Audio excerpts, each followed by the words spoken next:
अस्सलामुअलैकुम व्यूअर्स, कैसे हैं आप सब। हम जा रहे हैं मरी की सैर पर।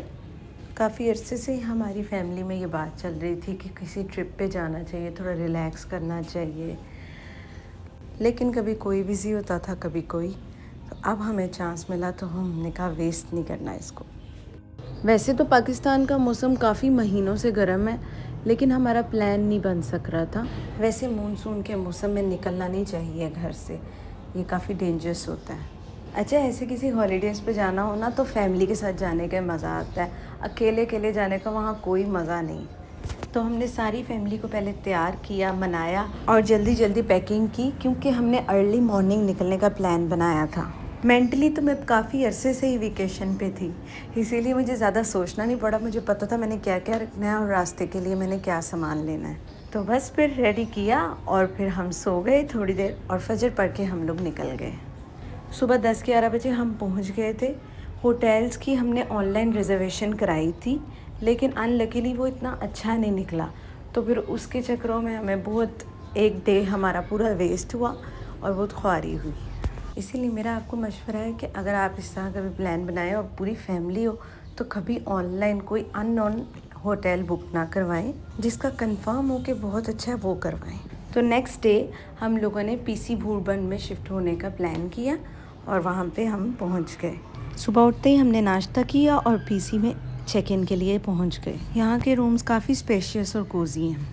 और एक चीज़ जो मुझे सबसे ज़्यादा अच्छी लगी है कि यहाँ नेचुरल लाइट है और बड़े बड़े खुले रूम्स हैं। यहाँ की अपनी एक क्लास है, एक माहौल है। यहाँ का लॉबी भी एक सॉफ्ट लाइटनिंग और क्लासी डेकोर का एक कॉम्बिनेशन है। और इसके अलावा इन्होंने पाकिस्तान डे के अकॉर्डिंग भी काफ़ी डेकोरेशन की हुई थी। नाश्ता हम कर चुके थे तो हम बच्चों को लेके थोड़ी देर के लिए बाहर आ गए। यहाँ बच्चों की एंटरटेनमेंट के लिए ख़ास तौर पर हर चीज़ ही है। इंडोर और आउटडोर दोनों जगह सेफ प्ले जोन्स होते हैं, जहाँ स्विंग, स्लाइड्स और टॉयज़ अवेलेबल हैं। अगर सीज़न अलाउ करे तो स्विमिंग पूल का सेपरेट किड्स फ्रेंडली सेक्शन भी होता है और सीज़न के अकॉर्डिंग हॉर्स राइडिंग एंजॉय कर सकते हैं। होटल के अंदर सेफ साइकिलिंग ऑप्शंस हैं। स्पेशली किड्स के लिए यहाँ लॉन्च भी बनाया गया है, जहाँ कार्टून्स या एनिमेटेड मूवीज़ देखी जा सकती हैं। और बल्कि board games, carrom, table tennis वगैरह हर चीज़ अवेलेबल है। यहाँ की सबसे खूबसूरत बात जो मुझे लगी कि यहाँ ग्रीनरी बहुत है और ग्रीनरी तो हर किसी को अट्रैक्ट करती है। यहाँ का गार्डन और इसकी ओपन स्पेस इस होटल की हाईलाइट है मेन। मौसम यहाँ का इतना प्लेजेंट था, बहुत ज़्यादा सर्दी भी नहीं थी कि आप बाहर ना निकल सको। आप अपनी फैमिली के साथ कॉफ़ी लॉन्ज में बैठकर नेचर के साथ बहुत इंजॉय कर सकते हैं। यहाँ पे प्रॉपर डाइनिंग एरियाज़ हैं, वहाँ पे हर तरह का खाना मिलता है। आपकी अपने टेस्ट पे डिपेंड करता है कि आपको अच्छा लगे या ना लगे, लेकिन यहाँ सब अवेलेबल है। आज था हमारा नथिया गली का प्लान, तो फिर हम वहाँ के लिए निकल गए। तो एक दफ़ा फिर हमारा सफ़र स्टार्ट हुआ। रास्ते में भी वेदर काफ़ी खूबसूरत था, एकदम धूप आ जाती थी और एकदम बादल ऐसे आते थे और वो पहाड़ों को कवर कर लेते थे। कभी एकदम रोड पे भी ऐसी फोग सी आ जाती थी कि ऐसे लगता था हम आसमान में ड्राइव कर रहे हैं। शहर का, ज़िंदगी का, सोचों का शोर कहीं बिल्कुल पीछे रह जाता है और आप ना सिर्फ नेचर की आवाज़ को एंजॉय करते हैं। इस रूट का असली मज़ा उन छोटे छोटे चाय होटल्स और स्टॉल्स पे है, जहाँ हम रुक के थोड़ी देर गर्म चाय पीते हैं, फैमिली के साथ एंजॉय करते हैं और समोसा और ठंडी हवा का मज़ा लेते हैं साथ साथ।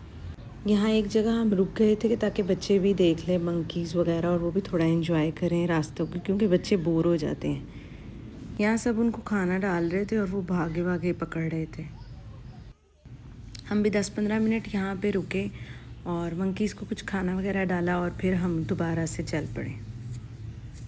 यही छोटे छोटे मोमेंट्स रोड ट्रिप को यादगार बना देते हैं। तकरीबन 1.5 से पौने 2 घंटे के बाद हम नथिया गली पहुँच गए थे।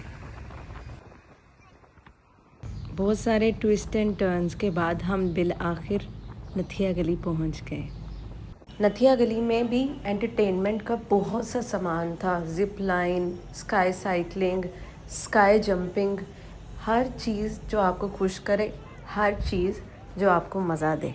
मैंने यहाँ वीडियोस कम बनाई थी क्योंकि मेरा मोबाइल चार्ज नहीं था। लेकिन हमें यहाँ बहुत मज़ा आया। जो भी मरी जाए उसको नथिया गली ज़रूर जाना चाहिए। खैर फिर थोड़ी देर बाद रात हो गई तो हम वहाँ से निकल गए। हम सब बहुत ज़्यादा थक गए थे तो गाड़ी में ही हम थोड़ा थोड़ा सो गए थे, मगर भूख भी बहुत लगी थी। तो फिर सोचा कि पहले वहाँ पहुँचते ही हम खाना खाएंगे और उसके बाद सोएंगे। एक अच्छे से रेस्टोरेंट में हमने अच्छा सा खाना खाया और उसके बाद हम जाके होटल्स में सो गए। नेक्स्ट डे हमने सारा दिन भूरभन में ही गुजारा। उसके बाद हमारा प्लान था मरी माल रोड जाने का। तो शाम को हम माल रोड आ गए। माल रोड पे एज़ यूजुअल हद से ज़्यादा रश था।